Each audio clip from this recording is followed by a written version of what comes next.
They say the United States built hundreds of secret facilities during the Second World War. Test bunkers, research stations, prototype labs that disappeared from official history the moment the war ended. Most were destroyed. Some were buried. But only one became a paradox. A facility nobody claimed, nobody documented, and yet somehow never stopped running. Its air filtration system still hums after 80 years. Its interior lights still flicker on when a human approaches, and its automated defenses still identify intruders by name, names of people who were never recorded as working there. This place was never meant to exist, and yet, somehow, it does. My team's first sight of it came after a tip from a retired Army engineer, a man who spent the last months of his life convinced he had seen something he wasn't supposed to. His message to us was short, the handwriting shaky. The generators are still operational. No refuel trucks, no grid connection, no personnel. Explain that. The coordinates he left pointed to a barren strip of desert 30 miles outside Paradox, Nevada. A ridge of broken rock, a few rusted fence posts, and a concrete slab barely visible beneath decades of sand. If you weren't looking for it, you'd miss it entirely. But at sunset, something strange happened. A faint line of blue light shimmered beneath the sand. A glow so weak it could have been a reflection, except it pulsed. Slowly, like a heartbeat. It took hours to excavate the entrance. Beneath 3 layers of sand and stone, we found a blast door, 8 inches thick, reinforced steel, WW2 era hinges. But the strangest thing wasn't the design. It was the fact that the door was warm. Mason Hale touched it first and jerked his hand back. "Something's running inside," he muttered. "Something big." The door shouldn't have opened. It had no power source, no visible wiring. But when we approached as a group, a strip of faded glass beside the frame glowed white. A scanning system. One that shouldn't exist at all, because proximity-based scanners weren't developed until years after the war. Yet this one activated the moment we stood before it, recognizing someone. Not us. Someone long dead. The blast door unlocked with a hydraulic groan. Inside, the air was cold, sterile, untouched by time. And the lights, ancient bulbs suspended from rusted fixtures, blinked on one by one, down a corridor that shouldn't have had electricity. This was no bunker. It was a laboratory. A WW2 chemical research facility, hidden so deep in the desert that even modern satellite imaging barely picked it up. But everything inside defied logic. The first room we entered was labeled Subject Preparation in stenciled military paint. Inside were benches, restraints, and racks of instruments sealed in glass cases. Not surgical tools. Something else. Implements designed for inhalation tests, aerosol dispersion, and chemical exposure under controlled conditions. Dr. Adrian Holloway moved slowly, examining the devices without touching them. "These are prototypes," he whispered, "decades ahead of their time." He stopped at a console on the far wall, an oversized bank of gauges and levers built into a metal frame. The label read, "Atmos Feed Control." "Look at the date," Mason said, pointing to a rusted inspection tag. June 12th, 1944. The same date repeated on every inspection record, every control panel, every log sheet. Nothing here had been updated past that day, as if the entire facility froze in time. Yet the systems were alive. Holloway pressed a finger to the glass of a sealed shelf. This equipment shouldn't even survive 80 years, let alone function. It should have corroded into dust. But it hadn't, because something or someone had been maintaining it. Deeper inside, the lab became more complex. Thick cables ran like veins along the ceiling, branching into sealed chambers with reinforced windows. Inside each was a different apparatus, strange cylindrical machines with chemical reservoirs, still half full, their contents glowing faintly. Not radioactive, not biological. Something else, something we couldn't identify. Mason spotted a panel beside the chamber doors. "These chemicals are being kept at stable temperature," he said, "in a facility that's been abandoned for 8 decades. We entered the analysis wing next, a long corridor with rusted doors on both sides. Most were locked, but one had been forced open from the inside. The metal was bent outward, as if something had tried to escape. Inside, the room was shattered, glass everywhere, papers shredded. But in the center stood a steel examination rig, intact, polished, untouched by decay. A single leather strap hung from it, worn and frayed. Holloway leaned closer. Whatever was restrained here, it struggled. Then the emergency lighting turned on, by itself.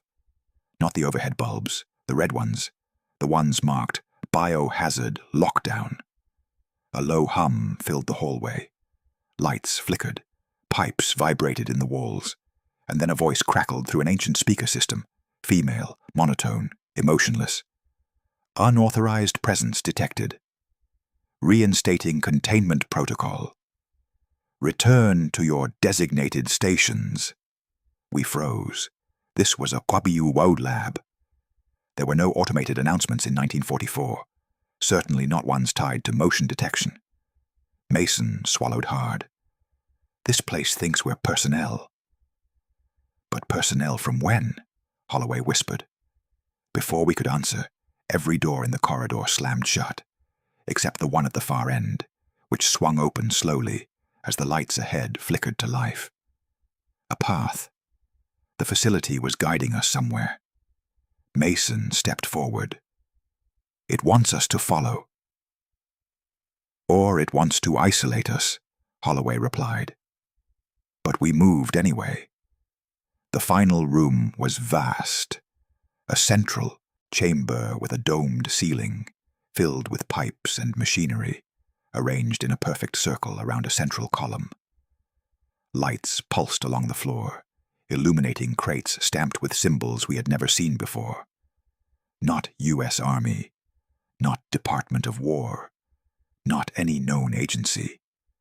The column in the center emitted a faint blue glow, the same glow we'd seen under the sand hours earlier. Holloway whispered, "This must be the core, the thing keeping everything alive." Then something happened that made all of us freeze. A figure appeared behind the glass of the central column, just a silhouette, human-shaped, unmoving, staring at us. Mason stepped forward slowly. "Who's in there?" The silhouette tilted its head. Then the lights went out. Every single one. The facility fell into darkness. Something breathed behind us. Darkness swallowed the chamber so completely that for a moment I wasn't sure if I'd gone blind. The humming machines fell silent. The core's blue glow vanished, and the cold air that had been circulating through the vents thickened, heavy, almost metallic. Mason exhaled sharply. "That wasn't a power cut," he whispered. "It shut itself down." A faint scraping echoed behind us, something metallic dragging across concrete. "Don't move," Holloway murmured. "It's testing our location." He wasn't guessing. He knew. This wasn't a blackout. It was a reaction. Something in this WW2 lab recognized we had reached too close to the central system. Then, from somewhere above, a faint light flickered. Not overhead lighting, but the dull, amber glow of emergency navigation strips embedded in the floor. They lit up one by one, forming a path leading out of the chamber. A warning, or an evacuation route. Mason raised his flashlight, but before he could switch it on, a soft click echoed from inside the central column. The glass surface rippled slightly, as if the temperature inside had changed, and the silhouette we had seen earlier was gone. Holloway's voice tightened. Something is walking inside the walls. The scraping grew louder, moving along the perimeter of the room. Not rushed, not panicked, controlled, deliberate. Whatever lived or operated inside this facility wasn't wandering. It was navigating. Mason finally thumbed the flashlight on. A narrow beam cut through the darkness, shaking slightly in his hand. The beam stretched across rusted pipes, hanging cables, old chemical cylinders, and then it caught something else. A wall panel had slid open. Inside it ran a tunnel no wider than a man's shoulders, lined with service conduits and maintenance tracks. Dust nowhere. That meant movement, recent movement. Holloway crouched toward it. There's a secondary corridor behind the main structure. Early autonomous systems used these for cable access, but in the 1940s, that technology didn't exist. Except it does here, Mason said. Before Holloway could respond, the emergency floor lights shifted, changing color from amber to red. A new message crackled from the overhead speakers. Bio-research sector reactivating. Secure all stations. Authorized personnel must remain inside marked zones. The voice paused. Then, identify yourselves. Holloway went still. That's not an automated loop. It's waiting. Waiting for a reply. We exchanged glances. Saying nothing would mark us as intruders. Saying something might open access, or trigger defenses. Mason attempted the neutral route.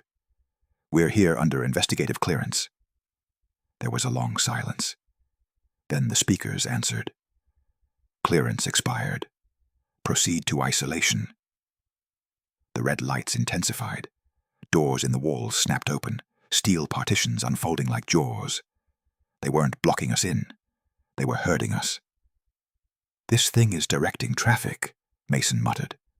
No, Holloway said quietly. It's following protocol. Someone programmed this place to maintain operations, even if abandoned. And whatever they were protecting, it never deactivated. Another scraping sound echoed, this time from the ceiling. Mason aimed the flashlight upward. A maintenance hatch was slightly ajar, and behind it, something metallic reflected the beam. Smooth, curved plating, almost like a helmet from an old protective suit. But it moved. Not with gears, not with hydraulics, with intention. Holloway pulled Mason's arm. Don't provoke it. Its sensors might be active. The maintenance hatch clicked shut. Then the floor lights surged brighter, illuminating the only exit the facility wanted us to use. Mason faced Holloway. We follow, or we become targets. We stepped into a narrow corridor that led deeper underground. The lights ahead blinked in sequence, guiding us forward. Behind us, the central chamber sealed with a final metallic thud. As we walked, Holloway whispered, "This place isn't abandoned. It's compartmentalized. And that means there were multiple layers, not just chemically, but structurally. If someone removed staff and sealed this lab, the internal systems would consider it a continuity of operations failure." In English, Mason said. In English. The facility thinks the war never ended. The corridor opened into a wide control room. Dust-covered consoles, shelves of canisters, overhead pipes wrapped in old insulation. But then, we saw the most disturbing detail. Coffee cups, paper sheets, a coat still draped over a chair. Everything arranged as if the staff had stepped out moments ago, not decades ago. Holloway lifted a page from the desk. Personnel shift schedule, June 12th, 1944. The date, again. Every piece of paper in this place froze on that same day. Maintenance logs, experiment notes, temperature records. Everything stopped, except the facility itself. Then Mason noticed something else. "Look at the dust." He was right. There was dust on the tables, but none on the floor. A clear path cut across the room, fresh, narrow tracks leading toward the corridor behind the consoles. Something walked here recently. Holloway lowered his voice to a whisper. Someone, or something, is still using this room. Then the back wall lit up. A single screen flickered to life. An old CRT monitor, its display glowing pale green. It showed a simple schematic. Facility status, active isolation. Protocol, engaged primary core, stabilizing secondary chambers, locked biosector, ready. Then the words, personnel identification, pending. The monitor beeped once, then again, and then names appeared on the screen. Dr. Adrian Holloway Mason Hale. Unknown, 1. Unknown, 1. Me. It knew we were here. It scanned us. It identified 2 of us by name. Holloway froze. There's no way it should have that data. Not unless... The monitor switched again. This time to a live feed. A grainy, low-light camera showing another room deeper inside the facility. A chamber with thick glass walls and a circular pit in the floor. Something glowed inside the pit. Liquid, viscous, shimmering with faint iridescent colors. Tubes ran from the pit to ceiling-mounted injectors. The label at the bottom of the screen read, Chamber 7. Vital sample reserve status. Stable. What sample? Mason whispered. The camera feed zoomed in on its own, without input. Something moved beneath the surface of the glowing substance.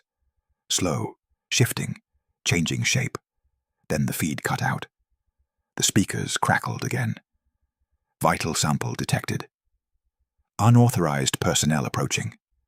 Approaching? We weren't moving toward it. Something else was. A low metallic thud echoed down the corridor behind us. Then another, heavy, steady, mechanical. Something's coming, Mason said. No, Holloway whispered. Something's awakening. The emergency lights turned white, bright, harsh, washing the room with clinical color. The speakers gave one final message. Prepare for direct retrieval. We turned toward the corridor. A shadow appeared at the far end, broad, armored, human-shaped, but not human. It stepped forward once, slow, deliberate. The floor vibrated. The silhouette filled the corridor like a walking bunker. Broad shoulders, plated limbs, a helmet fused into the torso. Dust swirled around its feet with every slow, deliberate step. The emergency lights flickered as though reacting to its presence. But the strangest part wasn't its size. It was the way it moved. Not like a robot, not like a human. Something in between, smooth, coordinated, but unsettlingly quiet. Mason lifted his flashlight, but Holloway grabbed his wrist. No sudden light, he whispered. Not with something that old. We don't know how its sensors respond. The machine paused at the threshold, hovering in silence. Its helmet had no visor, no eye slit. Just a smooth, rounded front with faint circular markings. Sensor ports maybe, but none glowing. Is it active? Mason whispered. Then the machine's chest plate unfolded. Not much, just a small shift, like it was breathing. That answered the question. The speakers above us crackled. Retrieval unit online. Personnel, remain stationary. Holloway's breath caught. It thinks we're supposed to be collected. The unit took another step, and the floor trembled beneath it. It stopped less than 10 feet away and extended one arm, a long, articulated limb ending in a multi-pronged clasp. The fingers folded and unfolded, as if calibrating. But then, it lowered the arm. It tilted its head, the movement almost puzzled. It was scanning us. A soft, mechanical click echoed. A thin blue beam swept across Mason, then across Holloway. When it reached me, it hesitated. The machine froze completely. The beam flickered, recalibrated, and scanned me again, slower this time. Holloway whispered, "It doesn't recognize your biometric profile." Before he could say more, the speakers spoke again. "Unknown subject detected." The retrieval unit snapped to attention. "Unknown. Must be isolated." A metallic panel opened on its arm, revealing a series of extending clamps. Restraints. It stepped toward me. Holloway reacted instantly. "Move now." We ducked behind a console. The machine's arm slammed into the metal where we'd stood a moment earlier, crushing it as if it were paper. Shards flew across the room. Mason grabbed a rusted metal rod from the floor. "If it comes closer, distract it. Don't hit the sensors. Go for the joints." But before the machine could strike again, something impossible happened. The monitor behind us flickered back to life and displayed a new message. "Override. Detected. Stop retrieval. Immediately." The retrieval unit froze mid-motion. A second line appeared. Protocol 12B. Activated. Redirect unit to Chamber 7. The machine straightened, turned away from us without hesitation, and marched down a different corridor, the one leading toward the glowing pit we had seen on the feed. The speakers gave a final note. "Proceed to isolation chamber for safety."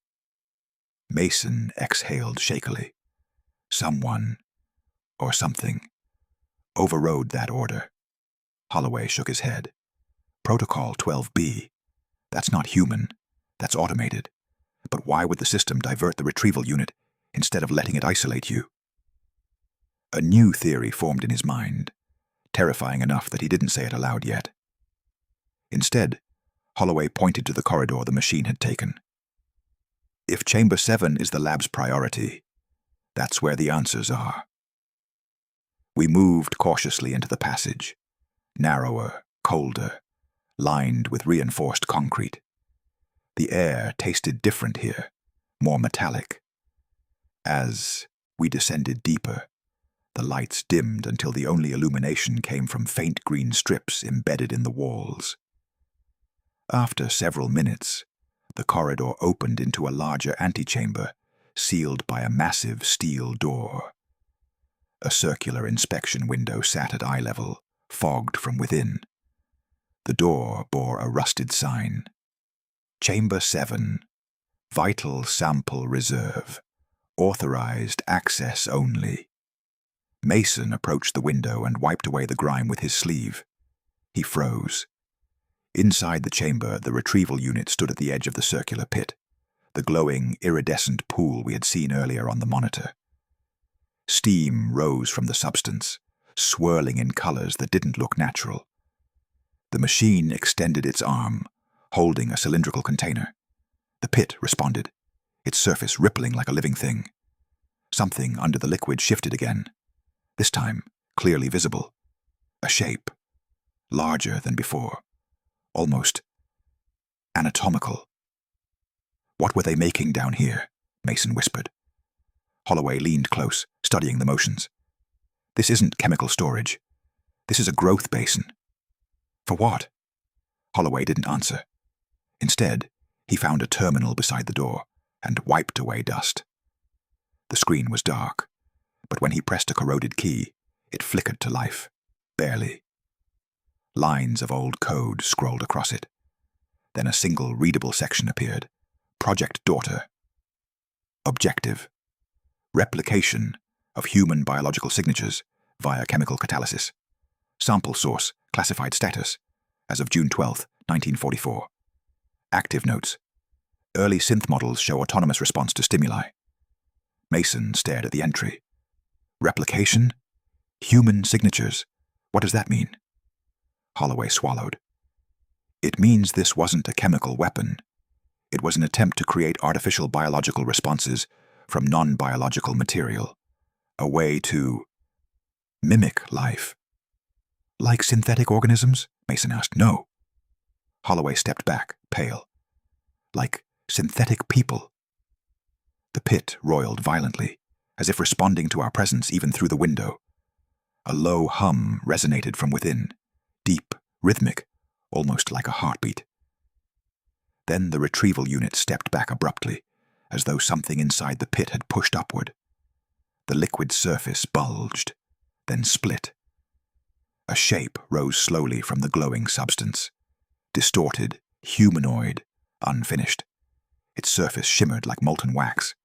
No face yet, no features, just a forming outline. Holloway stared in horror. It's reacting to us, trying to copy the nearest biological signatures. You mean, Mason whispered, it's trying to become one of us. The figure swayed unsteadily, then turned, facing directly toward the viewing window. No eyes, no mouth, no expression. Yet it felt like it could see us. The chamber lights flickered. The retrieval unit stepped back further, as if uncertain. Then the speakers in the antechamber crackled alive with a new voice. Not the automated system. A human voice, calm, steady, unmistakably purposeful. You were not supposed to reach Chamber 7. Mason spun around. Who is that? The voice continued.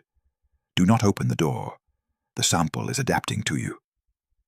Holloway stepped toward the terminal. Identify yourself. The voice replied. You're standing exactly where I stood in 1944. A chill ripped through the room. Mason whispered. That's impossible. The voice answered, this time quieter, almost regretful. I never left the facility, not completely. The chamber window suddenly fogged over from the inside, as if something pressed close to it. And then a handprint appeared, perfectly human, but from the inside of the sealed chamber. The deeper Mason Hale moved into the final chamber, the more the air felt wrong, thicker, almost watching him. The chemical lab he'd thought was abandoned now pulsed with a faint mechanical heartbeat, as if waking up just because a human had returned after decades of silence. Dr. Adrian Holloway followed close behind, gripping the handheld spectrometer. Its display flickered and twitched like it didn't want to reveal the readings. What's happening? Mason whispered. Adrian swallowed. I think it's responding to us. There it was again, that Cold War paradox. A facility built to remain dead unless someone opened it, yet designed to react only when someone dared to enter. A trap disguised as its own caretaker. A low vibration tremored under their feet. Mason froze. That wasn't me. The lights overhead shifted from cold white to a muted amber glow, revealing the true scope of the chamber. A long corridor lined with sealed glass tubes, each one etched with military serial markings and date stamps ranging from 1944 to 1951. Some held dusty equipment, others held rusted chemical rigs. But a few held shapes. Shapes that were too large, too structured, too intentional to be mere storage. Adrian's voice barely escaped his throat. Those aren't containers. They're vaults. But then they noticed something far worse. Only 3 vaults were sealed, 5 were open, and all 5 were empty. Mason's flashlight swept across the concrete floor. Metallic indentations, fresh ones, trailed away from the open vaults like something heavy had stepped out of them, leaving impressions where hardened concrete should never dent. Adrian tightened his grip on the spectrometer as it suddenly beeped. Once, sharply. Mason checked his rifle. He'd survived Afghan tunnels, Balkan bunkers, Arctic vaults. But nothing he'd seen came close to the wrongness breathing inside this room. The deeper they walked, the more they understood the real secret. This was never a research lab. It was a preservation lab. Not to create something new, but to keep something old alive. A soft hiss broke the silence. One of the sealed vaults cracked open by a centimeter Mason raised his rifle. Back. Slowly. Adrian didn't move. His eyes were locked onto the frost forming along the edges of the opening vault's glass window. Inside, a silhouette leaned against the curved surface, motionless, waiting. But as Mason took one step back, the figure inside the vault tilted its head. The glass fogged. Something inside released a long, slow exhale. Adrian's voice trembled. "Mason, they're not bodies." Mason lowered his rifle a few inches. "Then what are they?" "They're carriers." The vault door hissed again, opening another centimeter. Mason grabbed Adrian's jacket and pulled him behind a pillar, just as a mechanical arm unfolded from the vault's top panel, stretching outward like a dormant creature realizing it was alive again.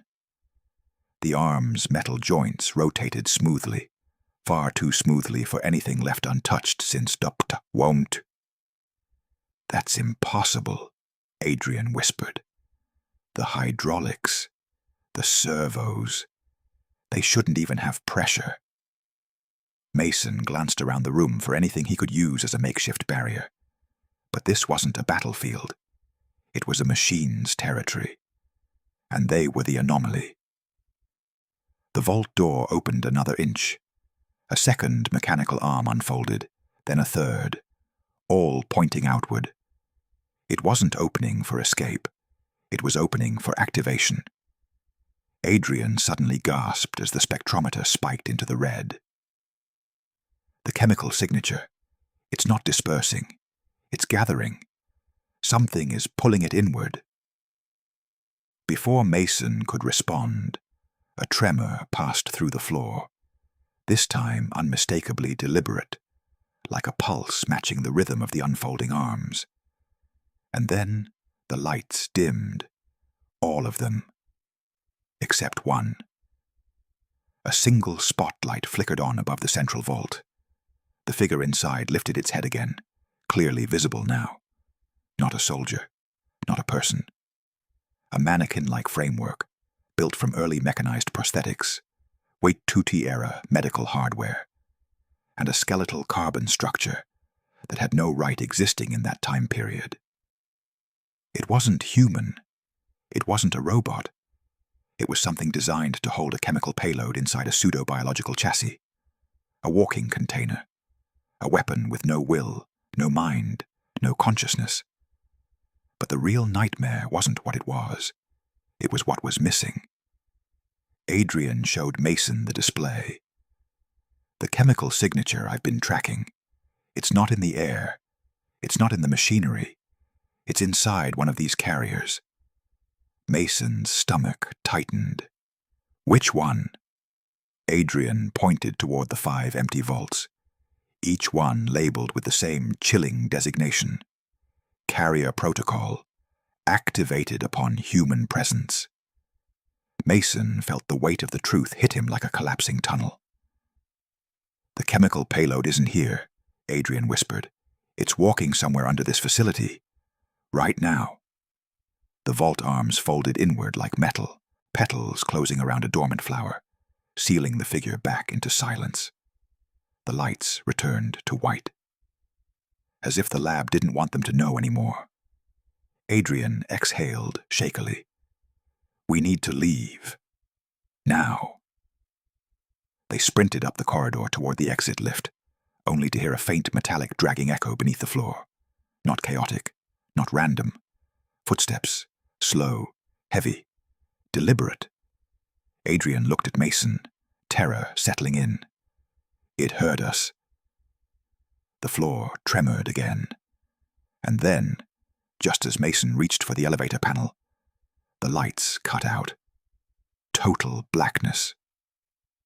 A single emergency light flickered behind them, illuminating the tunnel.